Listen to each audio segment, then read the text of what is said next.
தமிழன் தொலைக்காட்சி சொந்தங்களுக்கு கிறிஸ்டோபர் தாசி அன்பு வணக்கங்கள். இன்றைய அரசியல் அரங்கம் நிகழ்ச்சிக்காக நம்முடன் இணைந்திருப்பவர் பாரதிய ஜனதா கட்சியிலிருந்து அதன் கலை மற்றும் கலாச்சார பிரிவு மாநில செயலாளர் திரு வெங்கடேசன் நம்முடன் இணைந்திருக்கிறார். அவரோடு நிறைய விஷயங்களும் பேசலாம். குறிப்பாக சமீபத்திய தாவிகாவின் தலைவர் சுற்றுப்பயணம் மேற்கொண்ட போது தமிழக அரசு மீதும் பாஜக உள்ளிட்ட பல்வேறு கட்சிகள் மீது வைத்திருக்கின்ற விமர்சனங்கள் நிறைய பேசு பொருள்களாக உருவாகி இருப்பதை நாம் பார்க்கிறோம். அதன் மீது நிறைய விமர்சன கருத்துக்கள் தொடர்கின்றன. இப்படியான சூழலில் தான் நான் வெங்கடேசனுடன் இது குறித்து நிறைய விஷயங்கள் பேசவிருக்கிறோம். சார் வணக்கம். வணக்கம் சார். நலமாக இருக்கீங்களா? நலமாக இருக்கு சார். தாவிக தலைவரோட சுற்றுப்பயணம், அதன் மீது எழுந்திருக்கக்கூடிய பல கருத்து விமர்சனங்கள், குறிப்பாக எல்லா கட்சிகளையுமே நிறைய பேசியிருக்காரு. தமிழக அரசு மீது நிறைய காட்டமான விமர்சனங்கள் முன்வைத்திருக்கிறார். முதலமைச்சர் மீது, முதலமைச்சர் குடும்பத்தின் மீது, அவருடைய வெளிநாடு சுற்றுப்பயணம் மீது, அப்படி நிறையா விமர்சனங்கள் முன்வைத்திருக்கிறார். எப்படி பார்க்கலாம்? ஒன்று. மற்றொன்று, தாவேகா பாஜகவோட பி டீமு, திமுகவோட பி டீமு அப்படின்லாம் நிறையா இப்போ தொடர்புபடுத்தி நிறைய கருத்துக்கள் சமீப நாட்களாக வர துவங்கியுள்ளதையும் நாம் பார்க்கிறோம். இந்த ஒரு விவகாரம், அவருடைய சுற்றுப்பயணம், அது மீது கருத்து விமர்சனம் எப்படி பார்க்குறீங்க திரு வெங்கடேஷ்? இப்போ தாவேகா தலைவர் விஜய் அவர் ஒர்க் ஃப்ரம் ஹோமில் இருந்தார். இப்போ வீக்கெண்ட் பார்ட்டிக்கு வந்துட்டார். அவர் அதுதான் அப்படி தான் சுற்றுப்பயணம் சொல்லணும். அதுக்கு ஒரு பயங்கரமான ஒரு விளக்கம் கொடுத்தார். நான் ஏன் சனி ஞாயிறு வரேன்னு தெரியுமா? உங்களெல்லாம் சனி மட்டும்தான் சனி மட்டும் ஏன் வரேன்னு தெரியுமா அப்படின்னா, உங்களையெல்லாம் சிரமப்படுத்தக்கூடாது, வாரத்து நாட்களில் வேலையாக இருப்பீங்க, அதிகமாக இருக்கக்கூடாது, அதனால அவர் சிறப்பு விளக்கம். ஆனால் உண்மையான விளக்கம் என்ன தெரியுங்களா? விஜய் அவர்களுக்கு ஓட்டு சதவீதம் எங்கே இருக்குன்னா, இந்த 15 வயசுலேருந்து 21 வயசு உள்ள பசங்க தான். சினிமா மேல் மோகம் கொண்டு, அதாவது விஜயோட ரசிகர்கள் தான் மோகத்தில் இருக்காங்க, தொண்டர்கள் கிடையாது. ஒட்டுமொத்த நீ தமிழ் இதில் கட்டமைப்பில் எடுத்துக்கிட்டிங்கன்னா ரசிகர்கள் வேறு, தொண்டர்கள் என்பது வேறு. அப்போ விஜயோட ரசிகர் பெரும்பாலான யார்? ரசிகர்கள் தானே தொண்டர்கள் ஆவாங்க. ஆமாம் ஆவாங்க, தொண்டர்களும் ரசிகர்களாக இருப்பாங்க. அது இரண்டும் ஒன்று கொண்டு தொடர்புடையது. தொடர்பு இல்லை. ஏன் அப்படி சொல்கிறேன்னா, தொண்டர்கள் அரசியலில் தலைவர் சொல்கிறத கட்டுப்படுவாங்க. நல்லா புரிஞ்சுங்க. தொண்டர்கள் அரசியலில் நீங்கள் நிற்கக்கூடாதுன்னா நிற்கக்கூடாது, இந்த சைட் போகக்கூடாதுன்னா போகக்கூடாது. ரசிகர்களை கட்டுப்படுத்த முடியாது. ரசிகர்களை நீங்கள் கட்டுப்படுத்த முடியாது.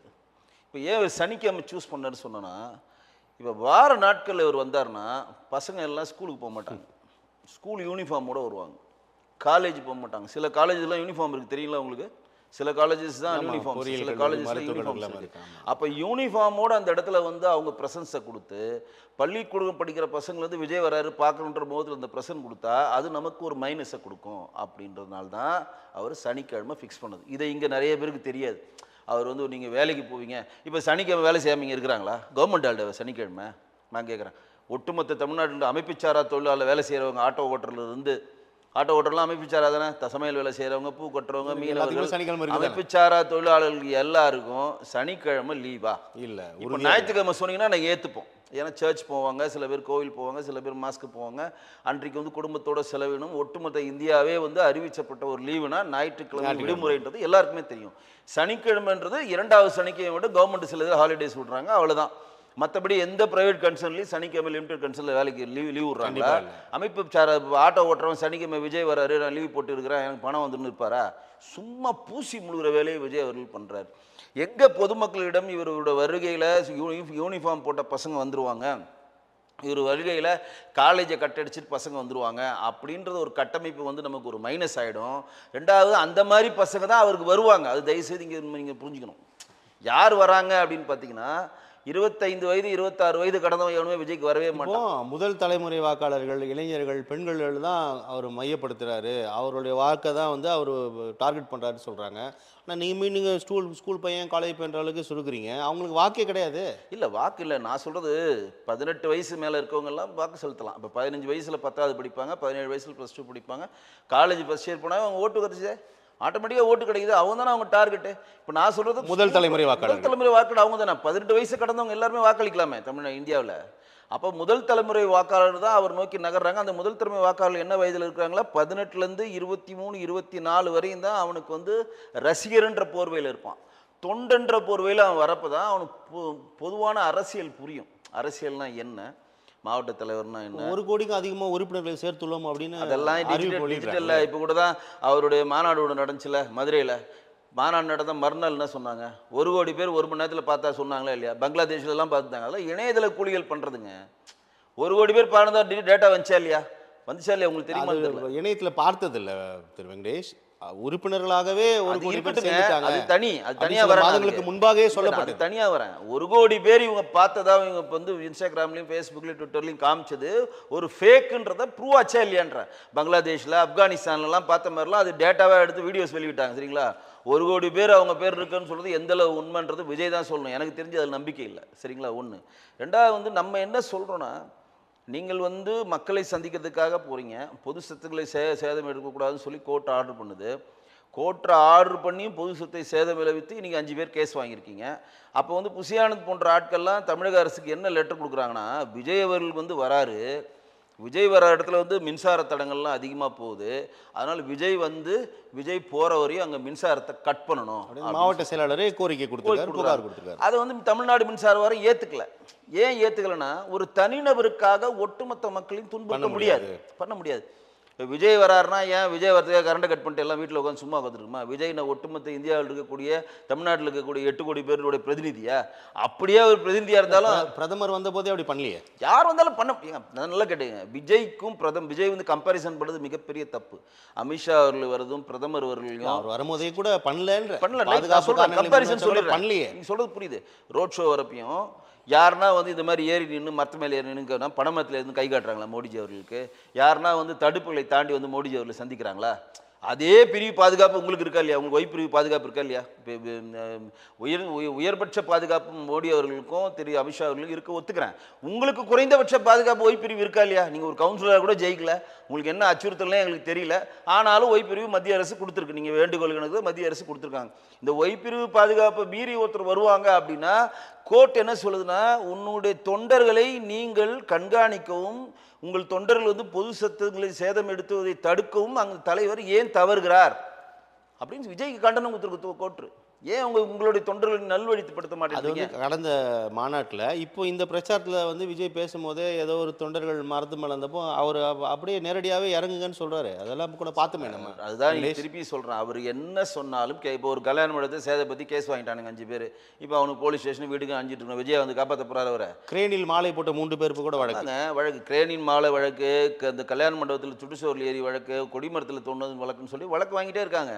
நான் கேட்குறது என்னென்னா, ஆனால் ஒரு விஷயம், இப்போ இது எப்படி பேசுகிறாங்கன்னா, தாவேகா தலைவருக்கு மட்டும்தான் இப்படி கிரேனில் மாலை போட்டால் வழக்கு, அதில் போனால் வழக்குன்னு. ஆனால் கடந்த காலங்களில் எல்லா கட்சிகளுமே இப்படியான நடவடிக்கைகள்லாம் ஈடுபட்டிருக்காங்க தொண்டர்கள். அவர்கள் மீது அப்படிலாம் வழக்கெல்லாம் பாயிலையே. அது வந்து திட்டமிட்டு வந்து முடக்க நினைக்கிறார்கள் அப்படின்ற ஒரு வாதம் இல்லை. அது முடக்க நினைக்கிறாங்களான்றது ஆளுங்கட்சி காத்தவங்க தான் சொல்லணும். ஆனால் வந்து இன்றைக்கு தமிழ்நாட்டில் எந்த நீங்கள் போராட்டக்களமோ ஒரு ரோட் ஷோ நடத்தினாலும் நேரடியாக சென்னை மாநில கமிஷனர் கொடுக்குறதில்ல. அது உண்மை. அது வந்து பட்ட பரிவர்த்தனமாக நீங்கள் கோர்ட்டில் போய் வாதாடி கோர்ட்டு சில நிபந்தனைகளை சொல்லுது, அந்த நிபந்தனைகளை ஏற்று தான் நீங்கள் இந்த அனுமதி கொடுக்குறாங்க. இந்த வாட்டி அவங்க கோர்ட்டுக்கே போகல. இந்த வாட்டி வந்து அந்த இருக்கக்கூடிய கமிஷனரே வந்து பர்மிஷன் கொடுத்துட்டாரு. என்ன கொடுத்துட்டா 20 கண்டிஷன் கொடுக்குறாரு.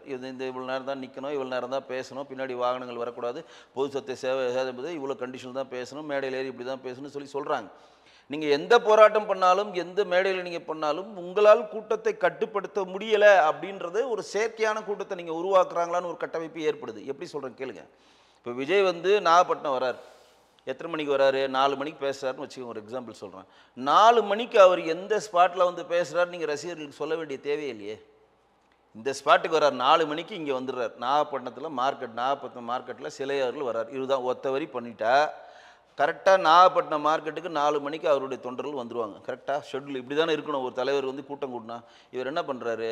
காலையில் பனையூரில் எந்திக்கிறப்பே போடுறாரு. நாங்கள் பனையூரில் கிளம்பி விட்டோம், கூடுறாங்க பனையூரில் மொத்தமாக. அங்கேருந்து நாங்கள் இந்த பக்கம் காரைக்காலை தாண்டிட்டு இருக்கோம், இதை தாண்டிட்டு இருக்கோம், வேளாங்கண்ணியை தாண்டிட்டு இருக்கோம், இந்த ஊரை தாண்டிட்டு இருக்கோம், அந்த ஊரை தாண்டிட்டு இருக்குன்னு சொல்லி இன்ஃபர்மேஷன் கொடுக்க செயற்கைத்தனமாக தகவல் வருதா? ஆமாம், வர அவங்களுடைய கூட்டத்தை பண்ணிக்கிட்டே இருக்காங்க.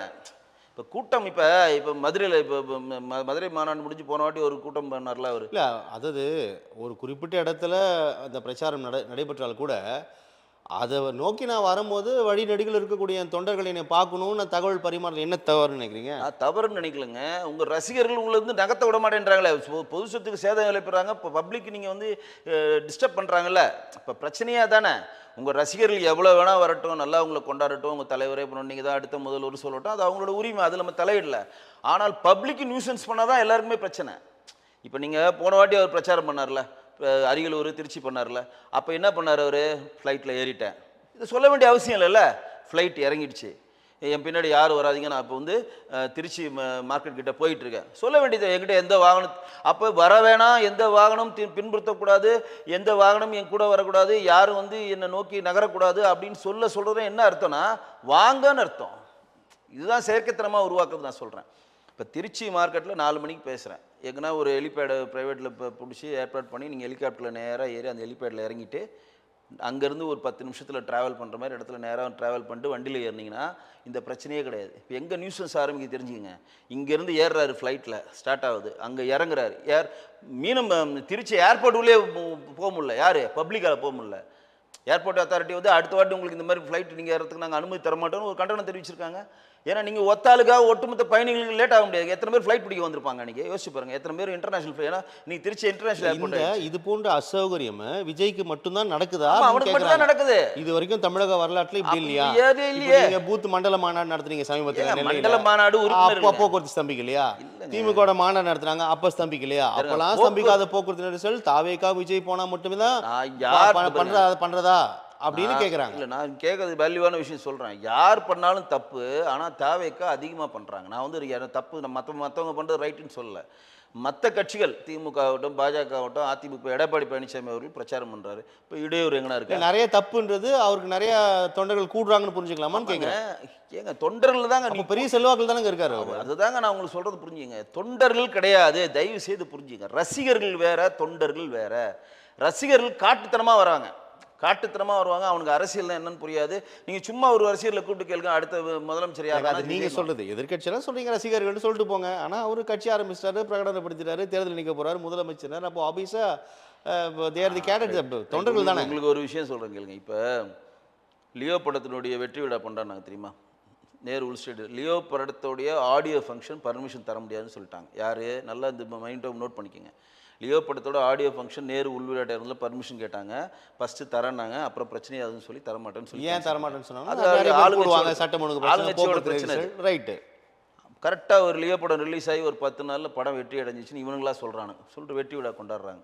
அப்போ புசி ஆனந்த் விஜய் எல்லாம் சேர்ந்து என்னமா பண்ணாங்க? அந்த வெற்றி விழாவுக்கு யாரம்மா அழைச்சாங்க? விஜயோடைய அரசியல் ரீதியான தொண்டர்களை மட்டும்தான் அழிச்சாங்க. நல்லா இதை மைன்யூட்டாக நோட் பண்ணுங்கள். எந்த ரசிகர்களுக்கும் உள்ள என்ட்ரி கிடையாது. நல்லா புரிஞ்சுங்க. அந்த படத்தை ஓட வச்சவன் ரசிகர், அந்த படத்துக்கு 2000 குத்து பசு காட்சி பார்த்தவன் ரசிகர், அந்த படத்தை வந்து மிகப்பெரிய லெவலில் மக்களிடம் கொண்டு போய் சேர்த்தது ரசிகர்கள். ஆனால் வெற்றி விழாவுக்கு ரசிகர்களை கூப்பிடல, தொண்டர்களை கூப்பிட்றாங்க. ஏன் தெரியுமா? அன்றைக்கி இருக்கக்கூடிய நீதிமன்றமும் அங்கே இருக்கக்கூடிய காவல்துறையும் ஒரு ஆர்டர் கொடுக்குறாங்க. அதுக்கு முன்னாடி தான் 10 நாள் முன்னாடி இது விஷால் படம் ஒன்று வந்துச்சுல்ல, ஆண்டனியா என்னது மார்க் ஆண்டனி. இந்த மார்க் ஆண்டனி படத்துக்கு ஆடியோ ஃபங்க்ஷன் பண்ணணும்னு விஷால் கேட்குறப்ப அது மறுத்தாங்க நேரு விளையாட்டு. ஏன்னா விஷால் வந்து ரசிகர் மன்றத்தை கொண்டு வந்துடுவார், போக்குவரத்து சமைக்குதுன்னு சொல்லி மறுத்தாங்க. இந்த வாட்டி ஏற்கனவே இதை மறுத்துட்டதுனால அரசியல் ரீதியாக பழி வாங்குவதுனால அனுமதி கொடுத்துட்டு என்னமா பர்மிஷன் கொடுத்தாங்க? நேரு உள் விளையாட்டு அரங்கத்தில் ஒரு சேர் உடையக்கூடாது. நல்லா கேட்டுக்கங்க. ஒரு இடத்துல எங்கேயும் டிராஃபிக் ஜாம் ஆகக்கூடாது. இவ்வளோ குறிப்பிட்ட காருக்கு மட்டும் தான் பாஸ். இந்த காரை தாண்டி எந்த கார் வந்தாலும் உள்ளே விட மாட்டோம், சரிங்களா? ப்ளஸ் நேரு உள்விளையாட்டு அரங்கத்தில் நீங்கள் இந்த ஃபங்க்ஷன் நடத்தணும்னா குறிப்பிட்ட கோடி டெபாசிட் கட்டணும். இவ்வளவும் பண்ணி அது ஒரு உள் விளையாட்டு அரங்கம். இது வெளியே சொல்கிற முழுசாக கேளுங்க, இல்லை அது சொல்கிறது கேளுங்க. அது அதில் ஒரு பாயிண்ட் இருக்குது, அதனால தான் இந்த விளக்கத்தை சொல்கிறேன். அப்போ விஜய் தரப்பு என்னமா பண்ணாங்க? அவருடைய ரசிகர் மன்றத்தில் இருக்கவர்கள் யாருமே அந்த இடத்துக்கு கூட்டம் சேர்க்க கூப்பிடல. தொண்டர்கள் மாவட்ட தலைவரை கூப்பிட்டு, எப்போ உன்னோட மாவட்டம் 38 மாவட்டம் இருக்கும், உன் மாவட்டத்தில் தான் 1000 பேர், டிசிப்ளினாக உனக்கு 4 கார் தான், இவ்வளோ தான் வரணும், பாஸ் தான் நிற்கணும், உள்ளே எந்த சேரும் உடையக்கூடாது, எந்த சேதமும் ஏற்படக்கூடாது, கரெக்டாக வந்து கரெக்டாக போனாங்க. டிசிப்ளினாக வந்தாங்க, டிசிப்ளினாக பேசினாங்க, டிசிப்ளினாக நடந்தது. இப்போ புரிஞ்சுக்கிட்டீங்களா? ரசிகர்களுக்கும் தொண்டர்களுக்கான வேறுபாடு இப்போ புரியுதா உங்களுக்கு? அப்போ ரசிகர்கள் நிறைய அதோட இடம் முக்கியமா நான் பார்க்குறேன் வெங்கடேஷ். நீங்க சொல்ற அடிப்படையில் உள் விளையாட்டு அரங்கும் போது அது ஆர்கனைஸ்டான ஒரு இடம் தான். இல்லைங்க, வெளியில ஒரு பப்ளிக் பாயிண்ட் போது அது அன்ஆர்கனைஸ்டு. தொண்டர்கள் வந்து விஜய் சொல்றதை கேட்குறாங்க. அரசியல் ரீதியாக 25 வயது 30 20 25 வயதை கடந்தவர்கள் அரசியல் ரீதியாக என்ன நடக்குன்றதை உள்வாங்குறான், அதை கேட்டுக்கிறான், அந்த டிசிப்ளினை ஃபாலோ பண்ணுறான். இப்போ விஜய் அவர்கள் வந்து பொது சொத்தை சேதத்தை இருப்பிடுங்க, கரண்ட் கம்பியில் ஏறி நில்லுங்க, பணமத்தில் ஏறுன்னு நான் சொல்கிறாரு. அப்படி சொல்றது சொல்லுங்க, அவர் சொல்றத அவங்க கேட்க மாட்டேன்றாங்க.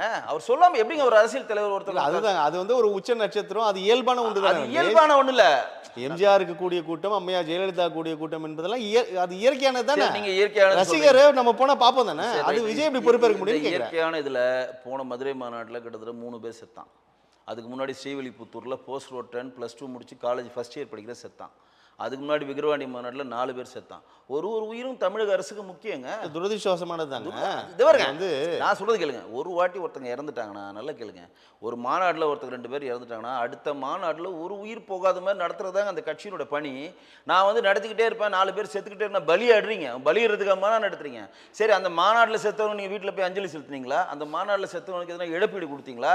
அப்போ எதை நம்பி அந்த தொண்டர்கள் வராங்கன்னு எனக்கு ஆச்சரியமா இருக்குங்க.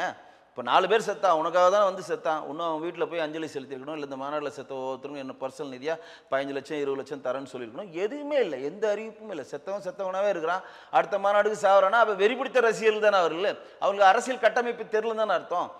இப்போ அது ரசிகர்கள் பிரச்சனை தானே. அவர் எப்படி பொறுப்பேற்க முடியும்?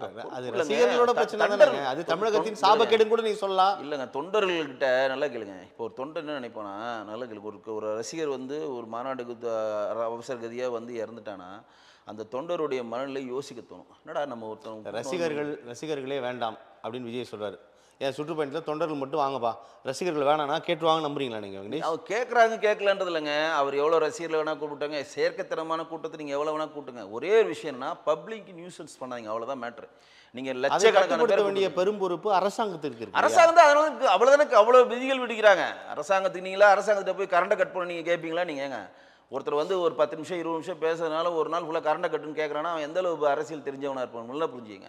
ரெண்டாவது, அந்த மாநாட்டிலே வந்து எல்லோரும் வெறுக்கத்தக்க செய்தி வந்து ஜோசப் விஜய் செஞ்சார். என்னன்னா, வேலு கொடுத்தா அந்த வேலை வாங்கினார். உங்களுக்கு தெரியும், திருவாரூரில் வேல் வாங்கினாங்க, நீங்கள் பார்த்துருப்பீங்க. ஏன் ஜோசப் விஜய்னு குறிப்பிட்டீங்க? ஆமாங்க, இப்போ அதோடு தான் வரேன். ஜோசப் விஜய்னு ஏன் சொல்கிறேன்னா, அந்த வேலை நீங்கள் வாங்குறப்ப ஒரு தொண்டரோடு பக்தி மிகுதியால் வேல் கொடுக்குறப்ப அந்த வேலை நீங்கள் எப்படி வாங்கணும், அந்த வேலை நீங்கள் எப்படி பிடிச்சிருக்கணும்? ஆட்டோமேட்டிக்காக உங்கள் செருப்பு கட்டி தாங்க அந்த வேலை வாங்கணும், செருப்பு கட்டி தாங்க வேலை பிடிச்சிருக்கணும். நீங்கள் கேஷுவலாக ஒரு பொருள் மாதிரி வாங்குறோன்னா அது மாதிரி வாங்கவே கூடாதுல்ல. அப்போ நீங்கள் வந்து ஒரு மதத்தை நோக்கி நகர்றீங்களான்ற ஒரு கட்டமைப்பு ஏற்படுதா இல்லையா? இப்போ நான் வந்து ஒரு இந்துவாக இருக்கிறேன், கிறிஸ்தவ முறைப்படி எனக்கு வந்து பாதிரியார் உள்ள கூப்பிட்டு எனக்கு எதனா கொடுத்து உனக்கு சாப்பிடுப்பான்னு சொன்னால் நான் சாப்பிடுவேன். உள்ளே போகிறப்ப அந்த கிறிஸ்தவ மதத்துக்கு உண்டான மரியாதையை நான் கொடுப்பேன். இஸ்லாம் மதத்தில் நான் வந்து மாஸ்குள்ளே போனோம்னா அதுக்கு என்ன நடைமுறைகளோ அதற்கான மரியாதை கொடுப்பேன். அதுதாங்க வந்து மனித தர்மம். அதான் மனித தர்மம். நீங்கள் வந்து ஒரு வேலை வாங்கிட்டு செருப்பு போட்டுவிட்டு நான் வந்து முருகன் மாதிரி நின்றுக்க பண்ணுறதப்ப அங்கே இருக்கக்கூடிய இந்து தொண்டர்களுக்கு அது கொச்சமாக இருக்கும். நல்லா கேளுங்க, எல்லாரும் நான் சொல்ல, இப்போ நீங்கள் நாங்கள் ஈஸியாக கடந்து போயிடலாம், செருப்பு போட்டு வேலை வச்சுருந்தா என்னன்னு கடந்து போயிடுவாங்க. ஆனால் அந்த வேலைன்றது முருகனுடைய ஆயுதம். அந்த வேலையை ஒருத்தர் கொடுக்குறோம், அது அவமரியாதையாக அவர் காலில் செருப்பு போட்டு வாங்கியிருக்கான்றதும் அவர் தொண்டர்கள் நினைப்பான்ல. இதெல்லாம் அவமதிக்கிற செயல் தாங்க. இதெல்லாம் அவர் மாற்றணும்னு சொல்கிறோம். தெரியாமல் தெரிஞ்சு செய்கிறாரா தெரியாமல் செய்கிறாரா இல்லை, அறிவுரையா வழங்குறீங்க. இதெல்லாம் ஒரு அறிவுரையா முன்வைக்கிறீங்க. அறிவுரை இல்லை, ரெக்வெஸ்டா பண்றோம். நீங்கள் வந்து ஜோசப் விஜயா இருங்க மாற்று இல்லை, நாங்கள் அது உள்ள வர விரும்பல. ஆனால் நீங்கள் விஜயா இருந்தாலும் ஜோசப் விஜயா இருந்தாலும் மாற்று மதத்தினர் கொடுக்கிற மரியாதையை வாங்குறப்ப அந்த மதத்திற்கான மரியாதையை நீங்கள் பொது வெளியில் செலுத்தணும் அப்படின்றத முன்வைக்கிறீங்க. சரி, இப்போ இந்த விஷயங்கள் நீங்கள் போக்குவரத்து நெரிசல், ரசிகர்கள் கூடியதெல்லாம் பேசுனீங்க. அவர் அந்த பிரச்சாரத்தில் பேசியது கடுமையான விமர்சனங்கள் உருவாக்கி இருக்கிறது. அவருடைய பிரச்சாரம் பேச எப்படி பார்க்குறீங்க? நாங்கள் வரவேற்கிறோம். திமுகவை எதிர்த்து யார் பேசினாலும் நாங்கள் வரவேற்கிறோம். பாஜக கூட பேசியிருக்காரு. பாஜகவை பேசுறது லாஜிக்கே கிடையாது. என்ன பாஜக பேசினார், பாசிச பாஜக ஒழிக அப்படின்னு சொல்லி பேசியிருப்பார். அதில் அவருக்கு லாஜிக்கும் தெரியாது, ஒன்றும் புரியல. இல்லாட்டி நீட்டை ஒழிக்கணும், நீங்கள் வந்து கட்சியை மீட்டணும்னு ஒரு வாரத்தில் சொல்லிட்டு போயிடுவார். அவர் நீட்டை ஒழிக்கணும்னு நீங்கள் சொல்கிறீங்களே, அந்த நீட்டை கொண்டு வந்த குலாம் நபி ஆசாதும் காந்தி செல்வனும் திமுகவும் காங்கிரஸும் கூட்டணியில் இருந்ததை ஏன் நீங்கள் பதிவு செய்ய மாட்டேன்றீங்க? காங்கிரஸ் தான மூல காரணம் நீட்டுக்கு. அதை நீங்கள் என்ன மேடையில் சொல்லணும்? காங்கிரஸ் தான் நீட்டை கொண்டு வந்தது. நளினி சிதம்பரம் பொது வழியில் காங்கிரஸ் சிதம்பரத்தினுடைய மனைவி நளினி சிதம்பரம் பொது வழியில் சொல்கிறாங்க நீட்டை ஒழிக்க முடியாது, அது வந்து உச்சநீதிமன்ற ஆணையின்படி செயல்படுகிறது சொல்லி எகிட்டாங்க. அப்புறம் வந்து பிஜேபி அரசாங்கம் வரப்போ உச்சநீதிமன்றம் மறுபடியும் சொல்லுது நீட்டை நடத்தியே ஆகணும்னு. அப்போ இதை கொண்டு வந்தது, பாஸ் பண்ணது, நாடாளுமன்றத்தில் கொண்டு வச்சு இந்த பில்லை பாஸ் பண்ணது காங்கிரஸ் தான். சொல்லிட்டு இப்பொழுது நீட்டினால் நிறைய பேர் பாதிக்கப்படுறாங்க, மத்திய அரசு இதை கன்சிடர் பண்ணி அதை வந்து நீக்கிறதுக்கான வழிமுறைகளை பண்ணால் நாங்கள் வரவேற்போம். இப்படி தான் நீங்கள் பேசணும். கச்சத்தீவை மீட்டு நீங்கள் கச்சத்தீவை கொடுத்தது யாருன்னு கேட்கணும்ல, கொடுத்தவொண்டு தான் போய் கேட்கணும். இதே இந்திரா காந்தி அவர்களுடைய பீரியடில் கலைஞர் அவர் தமிழ்நாட்டை ஆண்டப்போ தான் கச்சத்தீவு கொடுக்கப்பட்டது. காங்கிரஸால் நமக்கு கொடுக்கப்பட்ட அநீதி. கச்சத்தீவுக்கு தரப்பட்ட போது காங்கிரஸ், நீட் கொண்டு வரப்பட்டது காங்கிரஸ், லாஜிக்கல். இப்போ ஆட்சியில் இருப்பது பாஜக தானே. அப்போ பாஜக நோக்கி தான் அவர் கேள்வி எழுப்ப முடியும். கொடுத்தவனே கேட்டுட்டு நீங்கள் கேள்வி வைங்க, தவறான பரப்புரை நீங்கள் வைக்கக்கூடாது. நான் கேள்வி வைக்க தப்பு சொல்லுங்க. நீ நீட் வந்து இந்தியாவில் இருக்கக்கூடிய 28 மாநிலங்கள் 7 யூனியன் பிரதேசத்தில் 27 மாநிலங்கள் 7 யூனியன் பிரதேசம் நடக்குது. எங்கன்னா நீட் இல்லாமல் இருக்குதா? நீங்கள் சும்மா பிடிச்சிக்கிட்டு தொங்கிட்டு இருக்கீங்க. நீட்டு விலக்கு ரகசியம் தெரியும் சொல்லி திமுக ஏமாத்திச்சு 50 லட்சம் பேர் கையெழுத்து வாங்கிட்டு தூக்கி குப்பையில் போட்டுச்சு. உங்களோட ஸ்டாலின் சொல்லி விடப்படிகளை வாங்கி வைகை ஆற்றுல போட்ட கதை தான். அதெல்லாம் நீட்டை ஒழிக்க முடியாதுன்னு திமுகவுக்கு தெரியாதுன்னு நினைக்கிறீங்களா? திமுகவுக்கும் தெரியும். இப்போ நாங்கள் சொல்கிறோம், மாண்புக்கு ஜனாதிபதிக்கு அமைச்சிருக்காங்க, மாண்புக்கு கவர்னர்கிட்ட சட்டசபையில் தீர்மானம் கவர்னருக்கு அமைச்சிருக்காங்க, பிரதமர்கிட்ட ரெக்வஸ்ட் பண்ணியிருக்காங்க.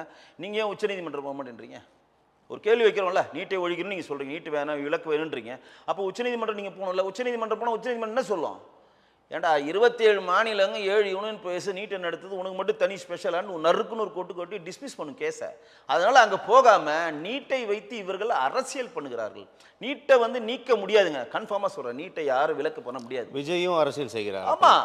அப்போ வந்து விஜய் சொல்கிற எல்லா மேட்ரு பாருங்க, காப்பி பேஸ்ட்டு. திமுக வந்து பிஜேபி எதிர்க்கிற அதே மேட்ரு எடுத்து அப்படியே காப்பி பேஸ்ட்டு. நீட்டு விலக்கு, இருமொழி கொள்கை, அண்ணா பிறந்தநாளுக்கு வாழ்த்து, புதிய தேசிய கொள்கைகளை அமல்படுத்தக்கூடாது, வக்பு சிறுத்தைவாதிக்கு நாங்கள் எதிர்ப்போம். அப்புறம் வந்து இப்போ நீங்கள் சொல்லக்கூடிய விஷயங்கள் திமுக மட்டும் இல்லைங்க, பாஜக எதிர்க்கக்கூடிய எல்லா எதிர்க்கட்சிகளும், எல்லா கட்சியும் கிடையாது. அதிமுக எதிர்க்குதானே. அதிமுக வந்து இருமொழி கொள்கையிலும் எல்லாமே அதிமுக அட்ரஸ் பண்ணுதே. இருமொழி கொள்கையிலும் நீட்டு மட்டும்தான் அதிமுக, மற்றபடி எதுவுமே அதிமுக எதிர்க்கல. நல்லா கேட்டுங்க. பட் இவங்க வந்து புதிய தேசிய வேண்டாம் என்கிறதோ அதிமுக, கச்சத்தீவு வேண்டாம் என்கிறதோ அதிமுக. கச்சத்தீவுக்கு வந்து பிஜேபியோட மேனிஃபெஸ்டோல இல்லைங்க, அதிமுகவும் எதிர்க்கிறதுன்னு நான் சொல்றேன். இப்போ நீங்க தாவேகா மட்டும்தான் எதிர்க்குது, திமுகவை பார்த்து எதிர்ப்பதாக சொல்றீங்க இல்லையா? அப்படிலாம் இல்லை, எதிர்கட்சிகள் எல்லாமே எதிர்க்கக்கூடியது தான். விஜய் எதிர்க்கிறார் அப்படின்னா ஒரு வாதத்திற்காக சொல்லலாம். அதற்காகவே திமுகவை பார்த்தே சொல்கிறார், திமுக பார்த்து செய்கிறார் ஏற்புடைய வாதமான்னு கேட்கிறேன். நீங்க சொல்றதுல ஒரு திருத்தம் வந்து மாத்திக்கிறேன். வேண்டுகோள்ன்றது வேற, எதிர்ப்புன்றது வேற. கச்சத்தீவை மீட்டு தர வேணும், வேண்டுகோள். அது எதிர்ப்பு கிடையாது. அது எல்லாருமே வைக்கிறாங்க. விடுதலை சிறுத்தைகள் கட்சி வந்து காங்கிரஸே வைக்குது. இன்னும் சொல்ல காங்கிரஸ் தான் பண்ணுது. செல்வ பிறந்தே வைக்கிறார். அவரே என்ன சொல்றாரு, கச்சத்தீவுக்கு ஏற்ற பெரிய இடத்த நாங்கள் வாங்கி அப்பயே கொடுத்துட்டோம்னு நியாயப்படுத்துறாரு. எல்லாரும் வைக்கிறாங்க. பிஜேபியும் கச்சத்தீவை நாங்கள் மீட்டு தருவதற்கான வேலைகளை செய்கிறோம் தான் நாங்கள் தேர்தல் மேனிஃபெஸ்டோவில் சொல்கிறோம். நாங்கள் கச்சத்தீவை மீட்ட மாட்டேன்னு சொல்கிறோமா? இரு நாட்டுக்கான பிரச்சனை, தேர்தல் மேனிஃபெஸ்டோவில் நாங்கள் எப்படின்னா மீட்டு தரோம் தான் சொல்கிறோம். அது நான் சொல்கிறேன். வேண்டுகோள் வேற, நீட்டை வந்து நாங்கள் ஒழிப்போன்றது விலக்குன்றது வேற. விலக்கையும் வேண்டுகோளையும் நீங்கள் கன்ஃபியூஸ் பண்ணிக்க போகிறீங்க. திமுக கேட்குறதெல்லாம் விலக்கு, வேண்டுகோள் இல்லை. புதிய தேசிய கல்விக்குள்ளே எங்களுக்கு வேண்டாம், டிமானிட்டேஷன் எங்களுக்கு வேண்டாம், டீலிமிட்டேஷன் எங்களுக்கு வேண்டாம், இருமொழி கொள்கை தான் எங்களுக்கு வேணும், இது முத்தலாக் தடை சட்டம் எங்களுக்கு வந்து நாங்கள் எதிர்ப்போம், என்ஆர்சி என்பிஆர்எம் சிஏ அமெண்ட்மெண்ட்டை எதிர்ப்போம். இப்படி எந்த இதை கொண்டு வந்தாலும் நீங்கள் எதிர்ப்போன்னு பொது வழியில் சொல்லி மக்களிடம் வந்து குழப்ப நிலையை நோக்கி மத்திய அரசை மக்களிடம் வந்து ஒரு எதிர்ப்பு மனநிலையை நீங்கள் உருவாக்க திமுக நினைக்கிறது. ஆனால் அதையெல்லாம் நாங்கள் வலைதளத்தின் மூலம் எங்களை மாதிரி ஆட்கள் பேசி நிதர்சனமான உண்மை என்ன, புதிய தேசிய கல்விக் கொள்கை என்னன்னு ஒட்டுமொத்த மக்களிடம் நாங்கள் கொண்டு போய் சேர்த்துருக்கோம். இப்போது நம்ம இந்த தாவேகா விவகாரத்துடன் நம்ம பார்க்கும் பொழுது திரு வெங்கடேஷ், நீங்கள் தெரிஞ்சிருக்கோம் உங்களுக்கு, காங்கிரஸின் கேஸ் அழகிரி நிறைய விமர்சனங்கள் முன்வைக்கிறார். அதே மாதிரி அதன் சட்டமன்ற குழு தலைவர் கே ஆர் ராஜேஷ்குமார் கூட ஆமாம் தாவேகா தொடராக பேசும்போது ஆமாம் இப்போதைக்கு வாய்ப்பு இல்லை, ஆனால் கூட்டணி வந்து மாறலாம், அது நடக்காதுன்னு சொல்ல மாட்டேன் அப்படின்றாரு. சக்கை பிடிந்து சக்கை அவர்கள் சாப்பிடுகிறார்கள், சாரை மட்டும் நாங்கள் பார்க்கக்கூடிய சூழல் நிலவுகிறது அப்படின்னு கே எஸ் அழகிரி முன்வைக்கிறாரு. அதே காங்கிரஸ்லேருந்து மாநில துணைத் தலைவர் பொன் கிருஷ்ணமூர்த்தி வந்து துணை முதலமைச்சர் பதவி எங்களுக்கு வேணும், நாங்கள் எவ்வளோ காலம் தான் இப்படியே உட்காந்துருக்கிறது அப்படின்னு நிறையா கருத்துக்கள் முன்வைக்கிறத நம்ம பார்க்குறோம். இந்த ஒரு விவகாரம் என்பது தாவேகாவை நோக்கி காங்கிரஸ் நகர்கிறதோ இல்லை அந்த கதவு திறந்திருப்பதனால்தான் இப்படியான கோரிக்கைகளை நெருக்கத்தில் முன்வைக்கிறதோ அப்படின்னு ஒரு கருத்து முன்வைக்கப்படுது. எப்படி பார்க்குறீங்க? இல்லை, இப்போ வந்து விஜய் சார் வந்து அவருடைய இப்போ திருச்சி ஆகட்டும், திருவாரூர் ஆகட்டும், அரியலூர் ஆகட்டும், மதுரையில் இருந்த மாநாடு, விக்கிரவாண்டி மாநாடு, எந்த இடத்துலையும் காங்கிரஸே அவர் தொடவே இல்லை. ஏடிஎம்கே கூட தொட்டுட்டார். ஊழல் இருந்த கட்சி கடந்த முறை காங்கிரஸை இன்னும் அவர் மாநாட்டிலே விமர்சனம் ஆரம்பிச்சிட்டாரு. காங்கிரஸை அவர் இன்னும் எதிர் விமர்சனம் பண்ணாமல் ப்ளே பண்ணுறதை பார்த்தால் காங்கிரஸ்குள்ள கோஷ்டி, காங்கிரஸ் எப்போதுமே ஒரு கோஷ்டி தான். அங்கே வந்து ஓட்டு பதவியில் ஓட்டு ஏற்கனவே விஜய் வந்து ராகுல் காந்தி ஒரு இணக்கம் இருப்பதை நம்ம பாருங்க கடந்த காலங்களில். பதவியில் இருக்கிறவங்கள தொண்டர்களை விட பதவியில் இருக்கிறவங்க தான் காங்கிரஸில் ஜாஸ்தி. தமிழ்நாடு காங்கிரஸ் கமிட்டியில் பார்த்தா தொண்டர்கள் கம்மியாக இருப்பாங்க, ஆனால் பதவியில் இருக்கிறவங்க நிறைய பேர் இருப்பாங்க. ஏற்கனவே விஜய் அவர்கள் ராகுல் சந்திப்பு நடக்கிறப்ப விஜய் வந்து அகில இந்திய இளைஞர் காங்கிரஸ் தலைவர் பதவி கேட்டார். அகில இந்திய இளைஞர் காங்கிரஸ் பதவிக்கு வந்து 35 வயதுக்கு உட்பட்டவர் மட்டும் தான் கொடுக்க முடியும், அந்த கட்சியினுடைய பைலா.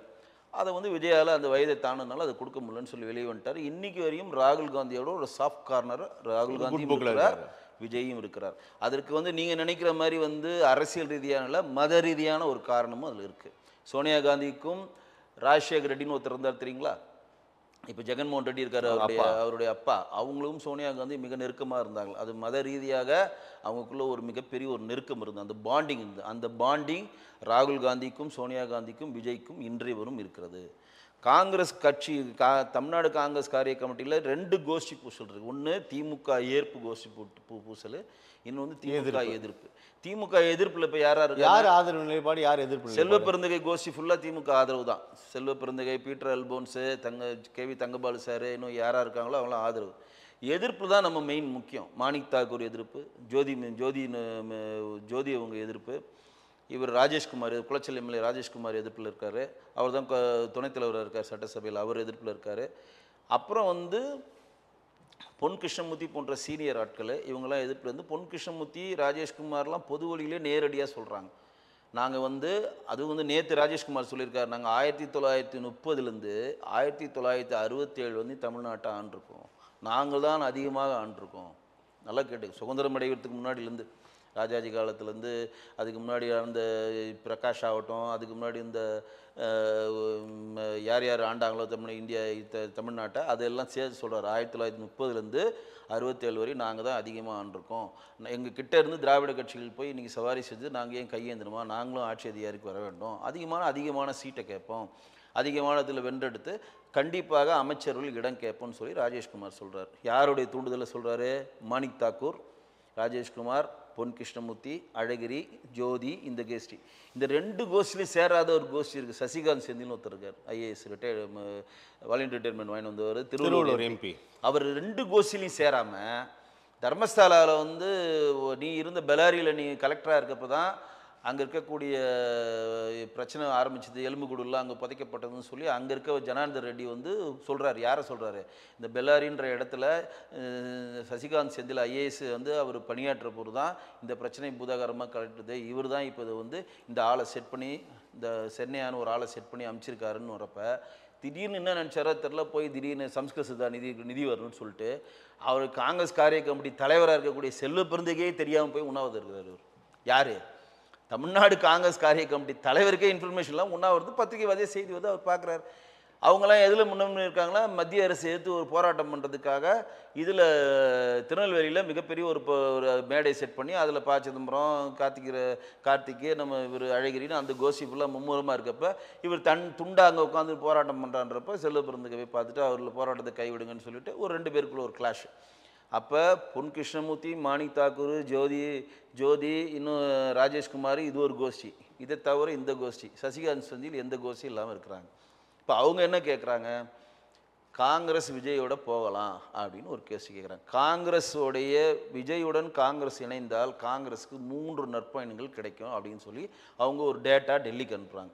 என்ன 3 நற்பயன்கள்னால், இங்கே நீங்கள் தமிழ்நாட்டில் நீங்கள் ராகுல் காந்தி வந்து ஸ்டாலினுடன் பேசி அதிகபட்சம் இன்னும் ஒரு 5 சீட்டு வாங்கி கொடுத்தா, போன வாட்டி ஒரு 19 எம்எல்ஏ ஜெயிச்சாங்க, 25 சீட்டு கொடுத்தாங்க, இந்த வாட்டி 30 சீட்டு கொடுத்து நம்ம 20 எம்எல்ஏ ஜெயிக்கலாம், 10 எம்பி ஜெயிக்கலாம். ஆனால் எக்காரணத்தை கொண்டு நம்ம இந்த இடத்தை கைப்பற்ற முடியாது, இது தமிழ்நாட்டை கைப்பற்ற முடியாது. நம்ம பின்னாடி ஆட்சி அதிகாரம் அல்லது துணை முதலமைச்சர் போன்ற பதவிகள் வந்து பதவிகள் இல்லை, ஏதோ ஒரு போஸ்டிங் கிடைக்கும்.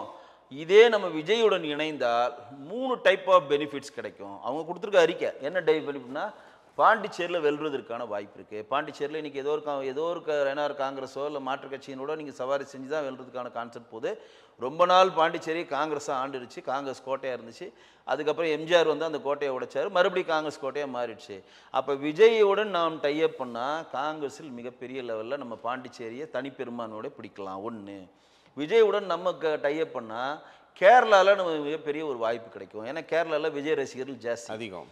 அங்கே வந்து கம்யூனிஸ்ட்டுக்கும் காங்கிரஸும் வந்து எம்பி எலெக்ஷன் தான் காங்கிரஸ் ஜெயிக்குது, சட்டசபை எலெக்ஷன் தான் கம்யூனிஸ்ட் ஜெயிக்குது. அப்போ எம்பி எலெக்ஷனில் போடுற மக்கள் வந்து சட்டசபை எலெக்ஷன் நம்மளை வந்து நம்ப மாட்டேன்றாங்கன்னா இந்த மாதிரி ஒரு பிரச்சார பீரிங்க விஜய் நம்ம உள்ளே கொண்டு போனோம். ஏன்னா விஜய்க்கு மெழுகு சிலைலாம் வச்சாங்க கேரளாவில், நீங்கள் கேள்விப்பட்டிருப்பீங்க.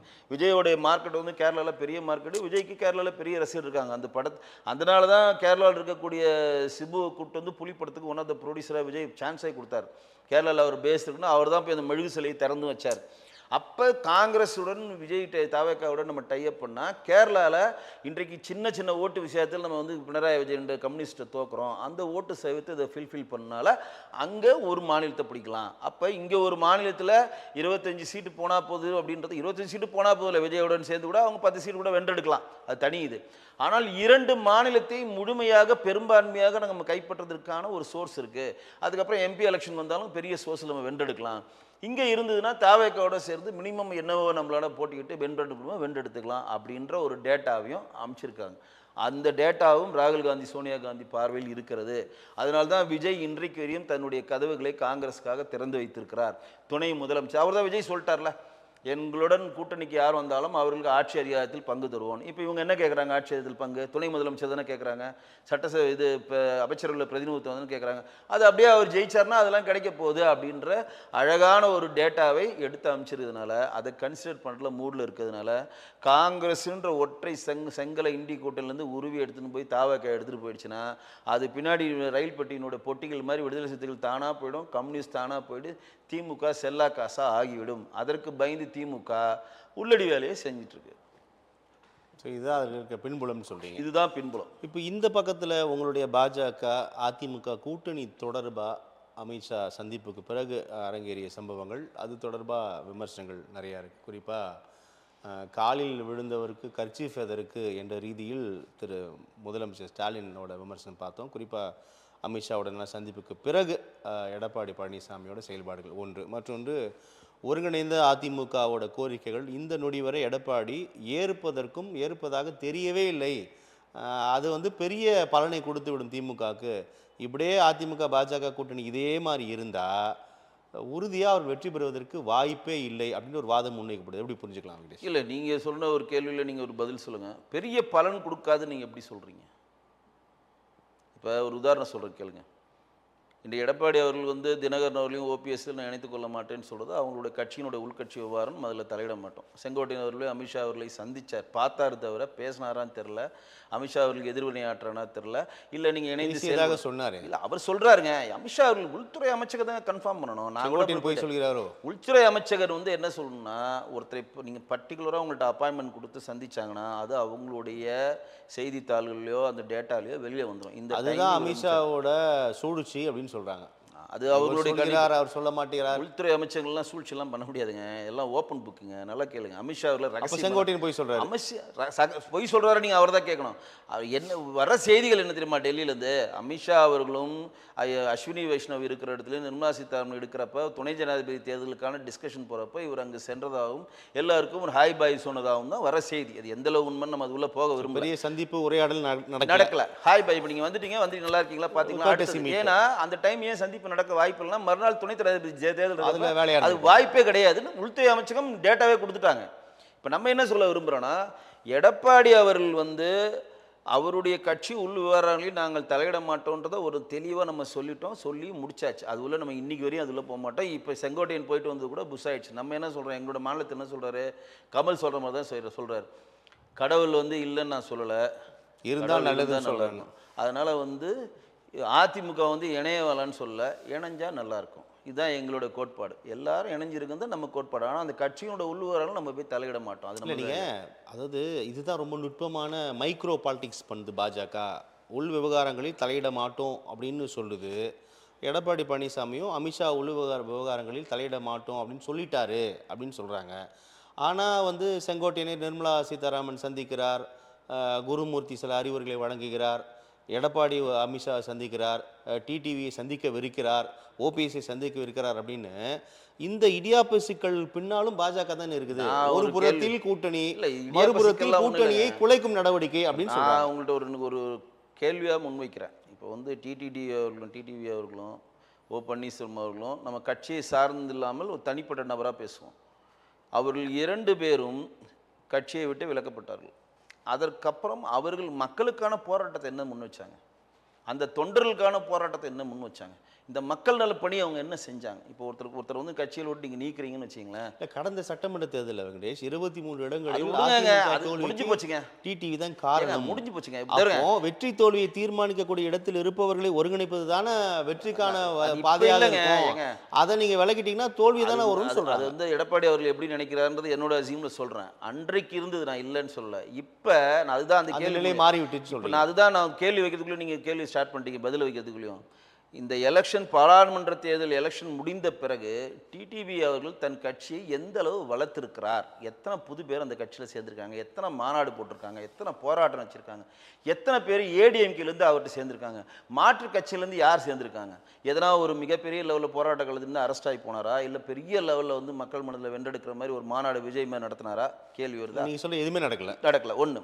அதேமாதிரி ஓபிஎஸ் எடுத்துங்க. ஓபிஎஸ் கிட்ட இப்போ ஒரு வைத்தியலிங்கம், மனோஜ் பாண்டியன் சொல்லிட்டு, அப்புறம் இவர் தர்மன் எம்பின்னு சொல்லிட்டு ஒரு 4 பேர் நாடாளுமன்றத்தில் உங்கள் வேட்பாளருங்க ஓபிஎஸ் இருக்கட்டுங்க. நான் சொல்கிறேன், அதாவது எடப்பாடி என்ன நினைப்பாருன்னு அசீமில் சொல்கிறேன். நான் வந்து என்னோட தனிப்பட்ட கருத்தாக சொல்கிறேன், பாஜகவை சொல்லலை.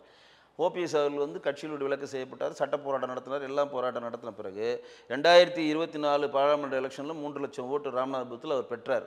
அதற்கப்புறம் இன்னைக்கு வரையும் அந்த கட்சியை உரிமை மீட்டு போராட்டம் ஒன்று வச்சுருந்தேன். அந்த கட்சியை எத்தனை போராட்ட காலத்தில் விட்டு போனார், எத்தனை மாநாடு நடத்தினார், எத்தனை மாற்றுக் கட்சியினோட போய் பேசி அவரோட தன்னுபடுத்தினார், என்னென்ன பண்ணி அந்த கட்சி அந்த போராட்ட காலத்தை வந்து அவர் மையப்படுத்தினார். ஒன்று, எத்தனை பேரை வந்து அவர் வந்து பெரிய லெவலாக மக்களிடம் கொண்டு போய் சேர்த்து அவர் கட்சியில் இணைஞ்சாருன்னா, அப்போ ஆட்டோமேட்டிக்காக இபிஎஸ் என்ன நினைக்கணும், இது வந்து பெரிய பெரிய ஒரு சக்தி, இதை இழக்கக்கூடாதுன்னு நினைப்பாங்க. என்னுடைய தனிப்பட்ட முறையில் சொல்கிறேன். அப்போ எதுவுமே நீங்கள் பண்ணல. அதிகபட்சம் வந்து ஓபிஎஸ் அவர் என்ன பண்ணுறாரு, எப்படி இருந்தாலும் நம்ம வந்து கோயிலை சுற்றிக்கிட்டே இருக்கிறோம், நம்ம வந்து கோர்ட்லேருந்து ஒரு நல்ல செய்தி வரும்னு சொல்லி அதை நம்புறாரு. டிடிவி எதுவுமே இல்லை, அவர் எந்த ஆக்டிவிட்டியும் இல்லை. திடீர்னு எங்கன்னா ப்ரெஸ் மீட்டாங்கன்னா பதில் சொல்லிட்டு போகிறார். இதே டிடிவி தான் தேசிய ஜனநாயக கூட்டணியில் டிடிவிக்கு முன்னாடியே நம்ம எடப்பாடி அவர்கள் ஏடிஎம்கே இருந்துச்சு. 2024 எலெக்ஷனில் மட்டும்தான் நம்ம இல்லை. அதுக்கு முன்னாடி ஊரக எலெக்ஷனில் இல்லை, 2021 சட்டமன்ற எலெக்ஷனில் இருந்தோம். 24 டிடிவி அவர்களும் ஓபிஎஸ் அவர்களும் ஏசி சண்முகம், பாரிவேந்தர், ஜான் பாண்டியன், இந்த தமிழ் மாநில காங்கிரஸ் எல்லாம் இருக்கிறப்ப தான் மறுபடியும் வந்து ஏடிஎம்கே உள்ளே வரப்ப எடப்பாடி அவர்களுக்கு வந்து நாங்கள் வந்து தேசிய ஜனநாயக கூட்டணியில் இருக்கிறோம், தேசிய ஜனநாயக கூட வென்றெடுக்கிறதுக்கான எல்லா வேலைகளும் நாங்கள் பண்ணுவோம், எங்கள் ஏடிஎம்கே போட்டியிட இடத்துல நீங்கள் போய் பிரச்சாரம் பண்ணால் கேட்டுக்கிட்டால் நானும் போய் பிரச்சாரம் பண்ணுவேன்னு சொன்ன அதே டிடிவி தான் இப்போ வந்து எடப்பாடி அவர்கள் முதலமைச்சர் நீங்கள் அறிவித்ததுனால நம்ம எடப்பாடி முதலமைச்சர் என்றைக்கு அறிவித்தார், ஐடிசி கிராண்ட் சோலா ஹோட்டலில் அமித்ஷா அவர்களும் எடப்பாடி அவர்களும் சந்திக்கிற அன்றைக்கே அறிவிச்சிட்டார். தேசிய ஜனநாயக கூட்டணியுடைய தமிழ்நாடு முதலமைச்சர் வேட்பாளர் எடப்பாடி, தேசிய ஜனநாயக கூட்டணி கட்சியினுடைய தலைவர் எடப்பாடின்னு சொல்லிட்டாரா இல்லையா அமித்ஷா அவர்கள்? அப்போலாம் டிடிவி இருந்தார். இவர் வந்து நாங்கள் எங்கே போனாலும் நான் பிரச்சாரம் பண்ணுவேன், இப்போ ஏடிஎம்கே கேட்டுக்கிட்டாலும் நான் பிரச்சாரம் பண்ணுவேன், ஏன்னா தேசிய ஜனநாயக கூட்டணியில் இருக்கிறாங்க, எனக்கு ஒன்றும் இல்லை, அவங்க கூப்பிட்டா பிரச்சாரம் பண்ணுவேன்னு சொன்னேன்னா என்ன அர்த்தம், அப்போ ஏற்றுக்கிட்டாருன்னு அர்த்தம். அப்போ தான் வந்து எடப்பாடி என்ன பண்ணுறாங்கன்னா, டிடிவி அவர்கள் வந்து அம்மாவுடைய படங்களையும் அம்மாவுடைய ஃபோட்டோக்களையும் அம்மாவுடைய கொடியை வந்து யூஸ் பண்ணக்கூடாதுன்னு சொல்லிட்டு எடப்பாடி தரப்பு வந்து உரிமை மீறல் ஒரு கேஸ் போட்டிருந்தாங்க. அந்த கேஸு ட்ரையல் வரப்போ அவர் வாபஸ் வாங்குறாரு எடப்பாடி. சரி, இவங்க தான் தேசிய ஜனநாயக கூட்டத்தில் இருக்கிறாங்களே, பிரச்சாரம் பண்ணுறேன்னு சொன்னாருன்னு சொல்லிட்டு அதை நம்பி அவர் வாபஸ் வாங்கிட்டார். இப்போ திடீர்னு என்ன நினச்சிட்டோ அவர் வெளியே போகிறார். இதை நான் தனிப்பட்ட முறையில் சொல்கிறேன். இப்போ திடீர்னு வெளியில் போகிறார். இப்போ ஓபிஎஸ் அவர்கள் வந்து கம்பல்சரி நம்ம சேர்த்தே ஆகணுன்றவங்களுக்கு என்ன பேஸ் இருக்குன்னு அந்த கட்சி நினைக்கும்ல. எத்தனை போராட்டம் பண்ணியிருக்கீங்க, எத்தனை பேரை நீங்கள் உள்ள கொண்டு வந்து இவங்களால இந்த பாதிப்பு ஏற்படாதுன்னு அப்படின்னு நான் நினைக்கல. எடப்பாடி அவர்கள் அப்படி புரிஞ்சுக்கலாமான்னு கேட்க, ஒருவேளை எடப்பாடி அப்படி நினைத்திருக்க கூடும் சொல்றீங்க. அவர் அப்படி நினைக்கிறார், நான் நினைக்கிறேன், என்னோட அசீம்ல அப்படி நினைக்கிறாரு. ஆனா நம்ம என்ன சொல்றோம்னா, எங்க தேசிய ஜனநாயக சரியா நீங்க ஒரு களத்துல கடந்த நாடாளுமன்ற தேர்தல் வச்சு அதுக்கு முந்தைய சட்டமன்ற தேர்தல் பெற்ற வாக்குகள் வச்சு நம்ம சொல்றோம், அது 26 இப்படிதான் இருக்கும்ன்றது சரியா இருக்குமா? இல்லை, சரியா இருக்குமான்றதுக்குள்ள வரலங்க. அதான் சொல்றேன், நான் வந்து அவங்க வந்து சேரக்கூடாதுன்னு சொல்லல, சேர்ந்தா நல்லா இருக்குன்னு தான் சொல்றோம். ஆனால் இவர் இப்படி நினைக்க கூடும் சொல்றீங்க. ஆனா அவங்க பிஜேபியோட ஸ்டாண்ட் என்னன்னு, எடப்பாடி தான் தேசிய ஜனநாயக கூட்டணியில் இருக்கிறார், எடப்பாடி தான் தமிழ்நாடு முதலமைச்சர் வேட்பாளர், எடப்பாடி சொல் பேச்சு கேட்டு எடப்பாடி தலைமையின் கீழ் அவர்கள் செயல்பட வந்தால் அவர் எடப்பாடி ஏத்துப்பார். இதுதான் பிஜேபி சொல்லுது. அவர் தான் முதலமைச்சர் வேட்பாளர், அவர் தான் அந்த இரட்டைலை வச்சிருக்காரு, அவர் தான். மீண்டும் இன்னொரு வாதம் முன்வைக்கப்படுது வெங்கடேஷ். அதாவது தமிழ்நாட்டில் வந்து இப்போ 26 வந்து பாஜகவிற்கு முக்கியம் அல்ல, 29 தான், 29 உண்மைதான். குறிக்கோள் இல்லை, அது வந்து சரியான வாதம் இல்லைங்க. ஏன்னா இல்லை வெங்கடேஷன், எதுக்காக சொல்கிறேன்னா இப்போ காங்கிரஸ் திமுக கூட்டணி இருக்குது. அவர்கள் ஒரு நாளும் வந்து காங்கிரஸுக்கு வந்து இந்த சட்டமன்ற தேர்தல் முக்கியம் அல்ல, அடுத்து நாடாளுமன்ற தேர்தல் முக்கியம் அப்படின்னு இல்ல, ஒரு வாதம் நீங்க முன்னெச்சவே இல்லையே தமிழ்நாட்டில். தவறா புரிஞ்சுக்கிட்டீங்க. எப்படி தவறா புரிஞ்சுக்கிட்டீங்கன்னா, நாங்க என்ன சொல்றோம்னா 2026 தேர்தலில் நீங்க சொல்லவே இல்லை, பாஜக இதை சொல்லல. பாஜக தாங்க சொல்லிச்சு. நாயனார் அவர்கள் காட்டாங்குளத்தில் நடந்த மீட்டிங்கில் தான் தெளிவாக சொன்னார். நான் இருந்தேன் அந்த மீட்டிங்கில். அது வந்து பூத் கமிட்டி மீட்டிங் காட்டாங்குளத்தில் நடக்கிறப்ப நான் இருந்தேன். 2026 சட்டமன்ற தேர்தல் எங்களுக்கு இலக்கல்ல, நாங்கள் முதலமைச்சர் வேட்பாளர் இல்லை. 2029 நடக்கிற நாடாளுமன்ற தேர்தல் எங்களுக்கு இலக்கு. அது காரணம் என்னென்னா 2026 பெரும்பான்மையாக வந்து ஏடிஎம்கே கூட கூட்டணியில் இருந்து நாங்கள் வென்றதுக்கான எல்லா வேலைகளையும் பண்ணுவோம். 2023 நாங்கள் பெரும்பான்மையான எம்பிகள் பெறுவதற்கான ஏடிஎம்கே எங்களுக்கு ஹெல்ப் பண்ணும். ஏன்னா 2029 எம்பி அது கிவ் அண்ட் டேக் தான், அந்த டோன்ல சொன்னதானே. இதுக்கு எம்ஜிஆர் காலத்து பீரியட்ல இருந்து இருந்ததுங்க. அதுதாங்க, அது வந்து அந்த டோன்ல சொன்னதானே. அதற்காக இது முக்கியமல்ல இல்ல, எங்களுடைய இலக்கு வந்து எடப்பாடி அவர்கள். அது வேற, அதான் கேக்குறேன். அண்ணாமலை ஆனா இப்படி ஒரு கருத்து உருவாக்கும் பேசுறாங்கன்னு கேக்குறேன். அதுதான் சொல்றேன். அண்ணாமலையும் சொல்றாரு எடப்பாடி அவர்கள் முதலமைச்சராகனா எங்க இலக்கு என்ன, அவர் ஜெயிச்சாகணும்ல, அப்ப நாங்க ஓடிட்டு இருப்போம்ல. எங்களுடைய மெயின் இலக்கு என்னது, 29ல அதிகமான எம்பிகளை ஏடிஎம்கே கூட்டணியோட கொண்டு செல்லணும்.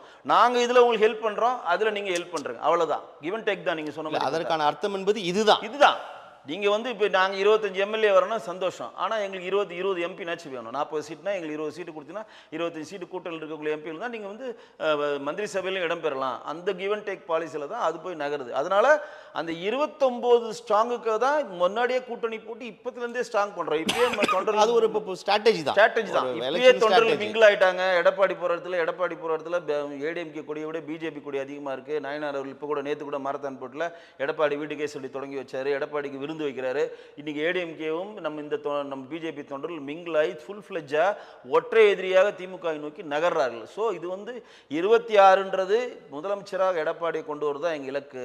29 மோடிஜி அவர்களை பிரதமராக கொண்டு வருதான் எங்கள் இலக்கு. அது இயல்பானது தான். இப்போ மற்றொரு விஷயம் திரு வெங்கடேஷ், அதாவது எடப்பாடி பழனிசாமி உள்துறை அமைச்சர் சந்தித்த போது தமிழக திமுக அமைச்சர்கள் மீதான அந்த இடி வழக்குகளை துரிதப்படுத்துங்கள், வேகப்படுத்துங்கள், சீக்கிரத்தில் அதை நடவடிக்கை எடுங்க அப்படின்னு ஒரு கோரிக்கை முன்வைத்ததாக இங்கே ஒரு தகவல் பரவியது. அது உண்மைதானா? இல்லை, அது செய்தித்தாளில் வந்திருக்குங்க. எந்த உண்மை தெரியல. உள்துறை அமைச்சகம் அதை வந்து வெளியில் வந்து விளக்கங்கள் சொன்னதாக அதை நம்ம ஏற்றுக்க முடியும். சொல்ல மாட்டாங்க. இப்போ கூட நீங்கள் சொல்கிற மாதிரி வச்சிருக்கலாமே போகலாம். அது ஆன்தென்டிக்கான ப்ரூஃப் இல்லாமல் நம்ம பொது வழியில் விவாதிக்க முடியாது. ஆனால் ஒரு விஷயம் எதுக்கு போய் சந்திச்சாங்கன்றது மாண்புமிகு துணை ஜனாதிபதி அவர்களோட வாழ்த்து சொல்வதற்காக ஒன்றும், ரெண்டாவது வந்து எலெக்ஷன்ஸ் இங்கே இருக்கக்கூடிய தொகுதி பெண்கிட்ட ஃபர்ஸ்ட் லெவலில் கொஞ்சம் பேசிக்கலாம் எப்படி அப்படின்றதுக்காக முதல் கட்ட பேச்சுவார்த்தைக்காக சந்தித்த மாதிரி தான் எங்ககிட்ட வர டேட்டாஸ். இப்போ இவங்க சொல்கிறாங்க துரிதியப்படுத்து அது எந்த அளவு ஒன்றுன்னு நமக்கு தெரியல. இப்போ அமித்ஷாவுடனான சந்திப்புக்கு பிறகு எடப்பாடி பழனிசாமியோட நடவடிக்கைகள் மீது நிறைய கருத்து விமர்சனங்கள் முன்வைத்தார்கள் அல்லவா? குறிப்பாக அவர் முகத்தை மூடி கொண்டு வந்தார். அது சிறுபிள்ளைத்தனமானது. அது அவரே விளக்கம் கொடுத்துட்டாருங்க. ஒருத்தர் வந்து 11:30 மணிக்கு மீட் பண்ணிட்டு வெளியில் வராரு, ஃபுல்லாக ஃப்ளாஷில் கடகடன்னு எல்லாம் ஃப்ளாஷ் பண்ணுறாங்க. அப்போ மூடுறதை வச்சுக்கிட்டு இங்கே வந்து மாண்புமிகு முதலமைச்சர் வந்து தவறான ஒரு பொய் உரையை வந்து பொது வழியில் சொல்கிறார். அது எடப்பாடி கண்டனமும் தெரிவிச்சிருக்காரு.